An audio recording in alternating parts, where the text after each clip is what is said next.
वो दुकानदार आपको ऐसे देखता है। अल्लाह ताला ने आपके पास रिज़्क़ भेजा है, कोई किसी के पास चल के नहीं जाता। 10 कस्टमर के साथ आपने 3-3 झूठ बोले तो आपने टोटल एक दिन में 30 झूठ बोले। अच्छा, ये बाद दुकानदार जो हैं ये क्या करेंगे कि अगर आप इनके पास चले जाएं ना, मतलब सारा दिन दुकानदारी की इन्होंने और शाम को आप इनके पास चले जाएंगे तो ये रोते रहेंगे, जी आज तो काम ही कोई नहीं था, आज काम कोई नहीं सी जी, बस आज तो सारी दिहाड़ी वाली मतलब वेले गुजर गए जनाब, आज तो सारा दिन काम नहीं था, बस फारिग बैठे रहे। और कभी ये कोरोना को कोसते रहेंगे, कभी ये जनाब हुकूमत वक्त को कोसते रहेंगे। और आजकल तो खान साहब हत्ते चढ़े हुए हैं, तो जिस दुकानदार ने कोई चीज़ आपको महंगी बेचनी होगी तो वो सबसे पहले खान साहब को 1-2 बुरा भला कहेगा 1-2 दफ़ा, और फिर आपसे कहेगा नहीं जी ये तो अब खान साहब की वजह से महंगी हो चुकी है। और अगर आपने कभी इनको प्रैक्टिकल किया हो, आप इनके पास कभी बैठ के देखें तो असल मसला ये नहीं है कि या तो महंगाई हो गई है या फिर जो है ना वो इनका गुजारा नहीं होता, या इनके जो बदनसीबी और इनका जो बेबरकती का मसला है वो ये है कि ये सारा दिन झूठ बोलते हैं। और ये सारा दिन झूठ क्यों किस तरह बोलते हैं कि ये कस्टमर जो है जब इनके पास जाता है तो ये अगर इन्हें कोई चीज़ देनी हो ना, मतलब है कि फ़र्ज़ के एक चीज़ 5,000 की है और इन्होंने उसको देनी हो 7,000 की, तो ये उसको 12,000 बता देंगे। और अगर चीज़ अगर फ़र्ज़ किया एक कस्टमर आ गया, उसने कहा जी ये कितने की है, तो ये कहेगा जनाब कि ये है तो 2500 की, आप 2200 रुपये दे दें। तो अब वो भी बड़ा सियाना होता है, कहना नहीं जी नहीं मैं तो 1500 रुपये देना। अब ये जब कहता है ना कि ये 2500 की आप 2200 रुपये दे दें, तो यहीं से ये अपने झूठ की इब्तिदा शुरू कर देता है, यहीं से इसका झूठ शुरू हो जाता है। ये ना 2500 की है ना इसने 2200 की देनी है, लेकिन ये पहला झूठ इसने बोलना शुरू कर दिया यहाँ से। अब वो कस्टमर भी तो यहीं का होता है ना जी, वो भी पाकिस्तान इन इलाकों का रहने वाला होता है, तो वो भी कहता है नहीं जी नहीं मैं तो 1500 रुपये दूँगा, मैंने तो 1500 रुपये देना है। तो ये भी बड़ा चालाक होता है, ये भी कहता है जी नहीं आप 1500 की तो आती नहीं है, आपने लेना ही नहीं है, आप टाइम ज़ाया कर रहे हैं, आप जो है इस तरह करें, मुझे आप 2,000 रुपये दे दें इसका। अब थोड़ी देर पहले 2500 था, फिर 2200 था, अब ये 2,000 रुपये आ गया, और ये भी यहाँ पे भी झूठ बोल रहा है, इसने 2,000 की भी नहीं देनी।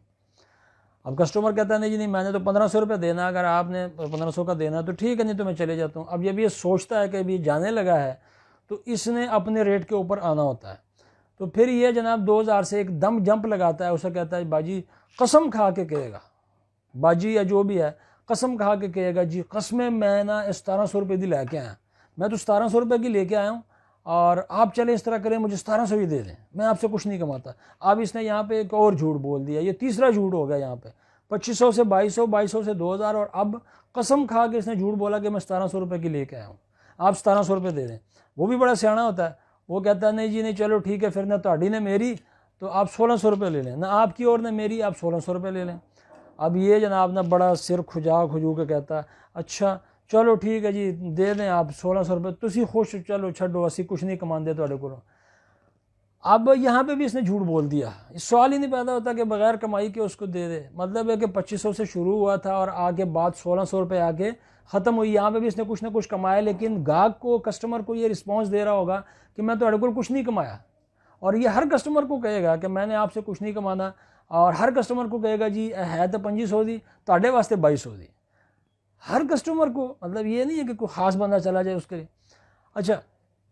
और फिर अब ये होता क्यों है, ये होता इसलिए है कि अगर आपने फ़र्ज़ किया सारा दिन झूठ बोलना है और अल्लाह ताला ने झूठे के ऊपर लानत की है और उसकी वजह से आपकी बेबरकती है, और फिर क्या कहते हैं, फिर ये कहते हैं जी कि हमारा तो गुजारा नहीं होता, इसके बगैर हमारी डीलिंग नहीं होती है। अब कस्टमर आता नहीं है, कस्टमर मानता नहीं है, कस्टमर मानता है, लेकिन ये एक फ़िज़ा बन चुकी है ना, एक माहौल बन चुका है कि जी गाहक जो है वो कम करवाएगा और दुकानदार जो है वो ज़्यादा बताएगा, ये एक हमारे यहाँ कानून बन चुका है, ठीक है। और ये होता कहाँ है, ये सारे लोकल एरियाज़ में होता है, जो लोकल मार्केट्स हैं, जो छोटी मार्केटें हैं, वहाँ पे होता है, छोटे दुकानदार इस किस्म की हरकतें करते हैं।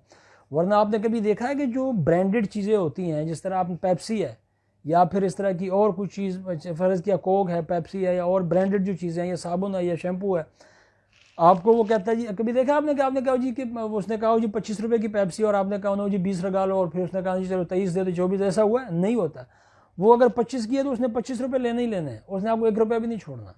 ठीक है, क्योंकि उन्होंने रेट सेट किए हुए हैं। अब ये रेट लोकल मार्केट में भी सेट करने पड़ेंगे आपको। अगर आपको पता होता है, दुकानदार को पता होता है कि मैं ये चीज़ 500 की लेके आया हूँ तो मैंने इसको 700 की बेचना है, मैंने इसको 600 की बेचना है और पूरी मार्केट में 600 की बिकेगी, अब चूँकि मार्केट का माहौल इस तरह का बना हुआ है तो उसमें आप भी जो है वो साथ उस माहौल में एडजस्ट होने की कोशिश कर रहे हैं और आप भी ये समझते हैं कि बस अब इसके बगैर गुजारा नहीं है। वरना कभी आप ये बड़े बड़े स्टोर्स के ऊपर चले जाएं, बड़े बड़े शॉपिंग मॉल्स में चले जाएं, हाइपर स्टार चले जाएं या मेट्रो चले जाएं, वहाँ पे क्या होता है, आपसे किसी से कोई बहस करनी पड़ती है। वहाँ पे यही होता है, आप उसे वहाँ पे रेट लिखे हुए होते हैं, हर चीज़ के ऊपर रेट लिखा हुआ है, आप अपनी मर्ज़ी का जो है वो चीज़ उठाते हैं, बास्केट में डालते हैं और उसके बाद आप उसकी पेमेंट करते हैं और वापस जाते हैं। वहाँ पे कोई बार्गेनिंग वगैरह नहीं होती। यहाँ तक कि कपड़े भी वहाँ पड़े होते हैं, ऐसा नहीं कि कपड़े नहीं पड़े होते हैं, कपड़े पड़े होते हैं, ट्राउज़र होते हैं, मतलब गारमेंट्स होती है, हर चीज़ वहाँ आपको मिल जाती है। उसके ऊपर रेट लिखा हुआ है, अगर आपको पसंद है तो आप ले लें और अगर आपको पसंद नहीं है तो फिर आप ना लें, उनको कोई मसला नहीं है। इस तरह करने से दो फ़ायदे होते हैं। देखें, जब उन्होंने आपके ऊपर छोड़ दिया है कि ये हमारा रेट है, इसमें अगर आपको अच्छा लगता है तो ले लें, उनको रेट अच्छा मिल जाता है, आपको चीज़ अच्छी मिल जाती है। ठीक है, अब इसीलिए तो वो लोग तरक्की पे जा रहे होते हैं। और यही सेम इट इज़, ये जो सिलसिला है कि रेट लिख दिया है, अब कस्टमर ले तो ले, ना ले तो ना ले, उसकी मर्ज़ी, और मुनासिब रेट होता है, ये नहीं कि ज़्यादा रेट होता है। आप कभी जाके देखिएगा बड़े स्टोर्स के ऊपर रेट बिल्कुल मुनासिब लगा हुआ होता है। बाज़ टाइम तो आपको वो छोटे स्टोरों से, छोटे दुकानों से भी अच्छी चीज़ मिल जाती है और सस्ती मिल जाती है। और इसी तरीके को गैरों ने अपनाया हुआ है। वहाँ पे बड़े बड़े स्टोर बने हुए हैं, वो जनाब आपको प्रॉपर वेलकम करते हैं, प्रॉपर जो भी अगर सलाम है तो सलाम करते हैं, अगर मतलब जो भी आदाब का वो खातिर करते हैं, आपको इज़्ज़त देते हैं, कस्टमर को वो इज़्ज़त देते हैं। यहाँ पे तो सबसे पहले आप दुकान में इंटर होते हैं, आपको ऐसे लगता है जैसे पता नहीं क्या हो गया, वो दुकानदार आपको ऐसे देखता है, न सलाम न दुआ। यार आपके पास कस्टमर आया है, अल्लाह ताला ने आपके पास रिज़्क़ भेजा है, कोई किसी के पास चल के नहीं जाता, अल्लाह ताला भेजता है, आपका रिज़्क़ अल्लाह ताला ने लगाया हुआ है, आपके पास कस्टमर आया, आपके पास रिज़्क़ आया है, आप उसकी कदर करो, आप एक कस्टमर की कदर करो। आपको जहाँ तक मिलता है, जहाँ तक आपको उसमें कोई चीज़ बचती है, 100 बचता है, 200 बचता है, आपको उसको खुश होकर भिजवाओ, उसे कहो मेरे भाई ये इतने की है, मैंने इतने की बेचनी है, ठीक है, और आप मार्केट में पता कर सकते हैं इतने की आपको कोई देगा नहीं, और यही चीज़ है। तो वो दूसरी दफ़ा भी आपके पास आएगा, लेकिन इसमें टाइम लगेगा, ये एकदम नहीं होगा। आपको मार्केट देखें, पूरी मार्केट तो गंदी हुई पड़ी है, अब आपको अपने आप को सुथरा करना है, तो अभी इसको गंदे होने में भी काफ़ी टाइम लगा है। अब आपको अपने आप को वहाँ पर सुथरा पेश करना है तो फिर क्या होगा, आपको भी टाइम चाहिए, आपको महीना भी लग सकता है, आपको साल भी लग सकता है। ठीक है ना, अब लोगों को पता चलेगा कि जनाब ये शख्स जो है ये तो ये चीज़ 500 की दे रहा है और 500 से कम नहीं दे रहा और चीज़ भी सही दे रहा है, तो इसमें टाइम लगेगा। ठीक है, ऐसा नहीं कि बगैर टाइम के होगा। तो ये टोटल सूरत हाल है जनाब मार्केट की, कि जब आपने सुबह से लेकर शाम तक झूठ बोला, सुबह से लेकर आपने शाम तक झूठ बोला, आपके पास फ़र्ज़ किया दिन में 10 कस्टमर आए और आपने 10 कस्टमर के साथ 3-3 झूठ बोले, 10 कस्टमर के साथ आपने 3-3 झूठ बोले, तो आपने टोटल एक दिन में 30 झूठ बोले। अब 30 झूठ बोलने के बाद आप टोपी सर पे रख के मस्जिद की तरफ चले जाएं, या फिर आप साल के बाद हज करने चले जाएं या उम्रा करने चले जाएं, उससे कोई फ़र्क नहीं पड़ता, ना आपकी ज़िंदगी के ऊपर, ना आपकी दुकानदारी के ऊपर, और ना बरकत पड़ती है। उल्टा जो है वो आप उसका,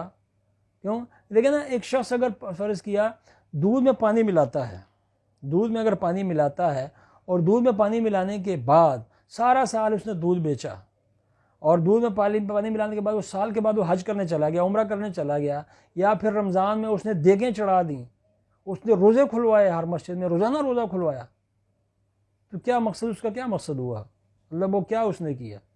सारा साल तो वो दूध में पानी बेचता रहा। ठीक है, तो ये हमारी टोटल एक सूरत हाल है। अब उसका मतलब ऐसा नहीं है कि वक्त बहुत बुरा आ चुका है और हम जो है बड़े पिस रहे हैं, ऐसा नहीं होता। वक्त के लिहाज से चीज़ें महंगी होती जाती हैं,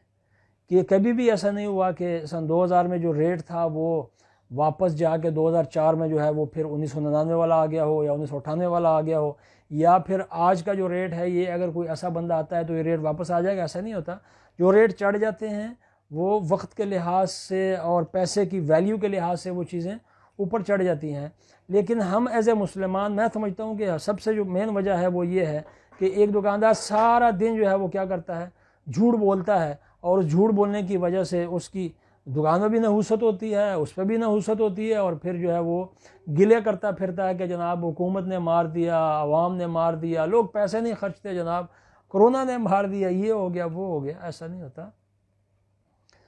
तो ये है सारी सूरत हाल। तो